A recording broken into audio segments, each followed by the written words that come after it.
Assalamualaikum warahmatullahi wabarakatuh. Salam salam Swastiastu, namo buddhaya, salam kebajikan, salam sejahtera bagi kita semua. Oke, perkenalkan kami dari TRM 611 dari tim B. Saya perkenalkan, nama saya Khairul Fadil Rusman dan rekan saya ada Muhammad Josi Habibi. Sebelah saya ada Felicia Salim dan ada juga Muhammad Irfan Austin dan Muhammad Arifin Ilham Daeng. Next. Oke, sebelum kami membahas untuk dalam proyek dan penelitian kami ini, kami ada beberapa hal utama yang akan kami bahas, yaitu pada bab 1, yaitu pendahuluan, bab 2 untuk landasan teori, bab 3 metode penelitian, bab 4 pada implementasi dan pengujian, dan bab terakhir itu yaitu ada kesimpulan dan saran. Next. Untuk bab 1 pada latar belakang, ada beberapa urgensi yang di lingkungan pendidikan tinggi, yaitu yang lebih tepatnya dari kampus Politeknik Negeri Batam di jurusan Teknik Informatika, yaitu seperti masalah ergonomi, bahaya tata letak kabel listrik, dan bahaya pencahayaan monitor, serta dan lainnya. Untuk masalah utamanya, sering sekali panduan keselamatan yang tertulis konversional ini sering diabaikan oleh mahasiswa, baik itu di kalangan mahasiswa maupun pada tamu-tamu, sehingga sering menjadi salah tafsir pada pembelajarannya. Oke, untuk solusinya kami membuat sebuah media edukasi berupa modul pendukung, yaitu modul pembelajaran dan sebuah video live action yang kurang lebih berdurasi 4 menit. Next. Untuk rumusan masalahnya yaitu kami dengan bagaimana cara merancang media edukasi tersebut. Tujuannya itu memproduksi sebuah video safety briefing dan membuat modul pembelajaran K3 yang informatif yang menarik. Next. Untuk bab 2 akan dilanjutkan dengan rekan saya. Oke, terima kasih. Selanjutnya bab 2. Di sini saya akan menjelaskan tinjauan pustaka. Yang pertama, perancangan video induction HSE menggunakan metode EDDI yang ditulis Dirgantara pada tahun 2024, membuktikan hasil edukasi video lebih menarik dan efektif dibandingkan modul tertulis. Yang kedua, implementasi keselamatan dan kesehatan kerja dalam pengelolaan serta penggunaan perangkat keras di laboratorium komputer menggunakan metode deskriptif kuantitatif yang ditulis Lihat dan Ali pada tahun 2025. Membuktikan hasilnya pemahaman ketiga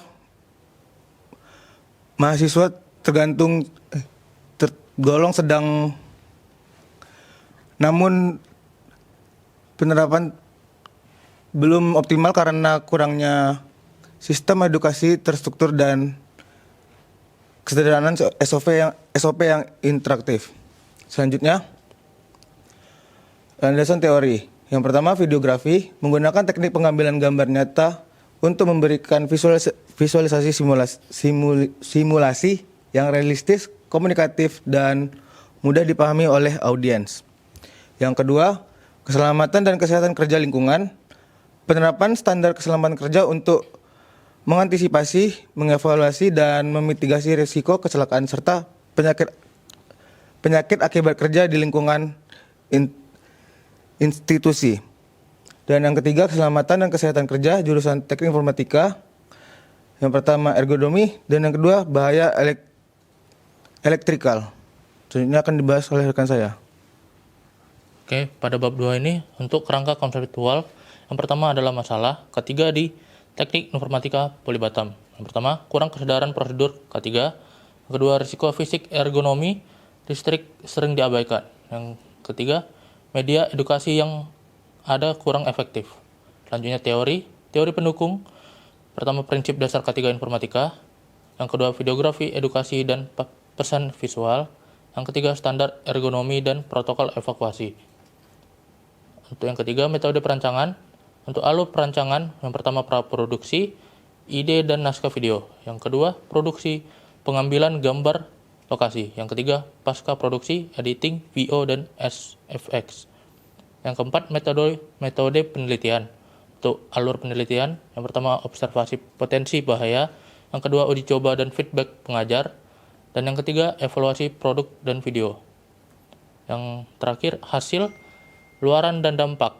Yang pertama, video edukasi K3, lift, evakuasi, dan ergonomi. Yang kedua, meningkatnya budaya keselamatan. Yang ketiga, meningkatnya literasi K3. Next. Baik, masuk ke bab 3. Metode perancangan yang kami gunakan adalah menggunakan model ADD, yaitu analisis, design, development, implementation, dan evaluation. Untuk mengukur efektivitas video, kami menggunakan metode penelitian kuantitatif deskriptif melalui validasi ahli dan kuesioner terhadap target audience. Next. Target audience kami adalah mahasiswa dan tamu jurusan Teknik Informatika di Poli Batam dengan format video MV4 resolusi 1920 banding 1080, dan visual bersifat informatif dengan durasi video kurang lebih 4 menit. Next. Ide cerita kami adalah edukasi ketiga interaktif berbasis live action yang menggabungkan simulasi tanggap darurat kampus dan panduan operasional aman di laboratorium komputer.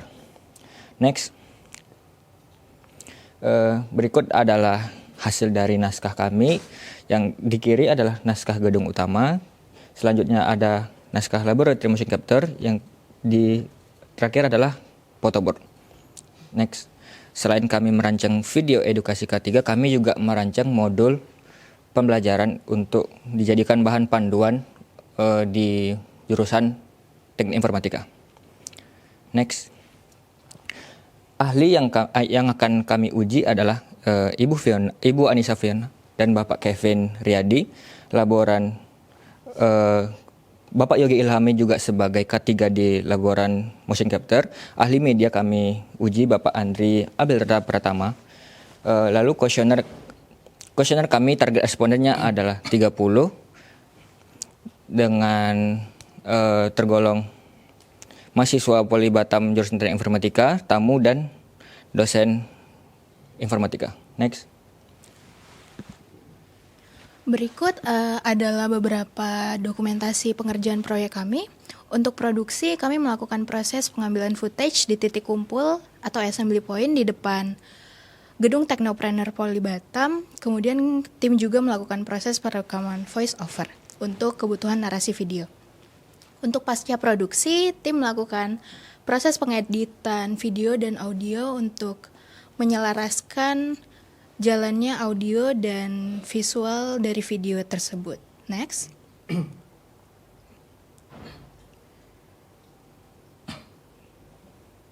Untuk pengujian, tim melakukan pengujian ke ahli materi dan ahli media. Untuk hasil pengujian ke ahli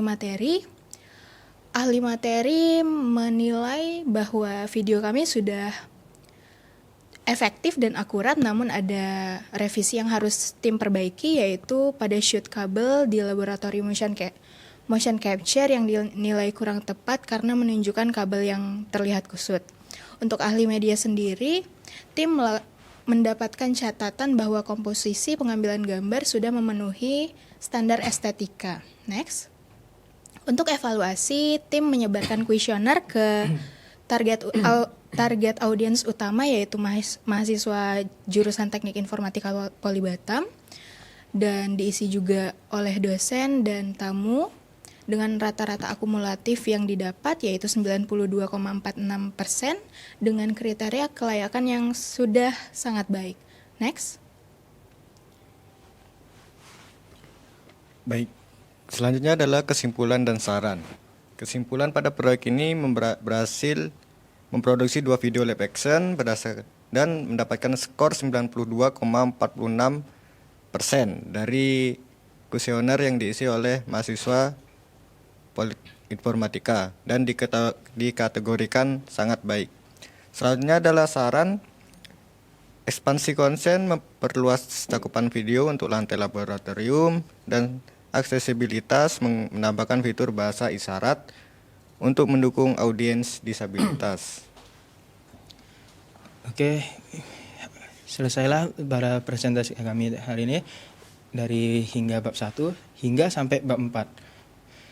Mungkin sebelum kami menutup, kami akan mengucapkan terima kasih kepada dosen-dosen multimedia, dosen-dosen pengajar kami, serta dosen-dosen yang bersangkutan di jurusan Teknik Informatika, serta para pro kami. Kami mengucapkan terima kasih atas saran dan masukannya hingga akhir ini. saran dan masukan dari kalian semua sangat berarti bagi perkembangan sivitas akademis kami. Mungkin cukup sekian dari kami. Wabillahi taufiq wal hidayah. Wassalamualaikum warahmatullahi wabarakatuh.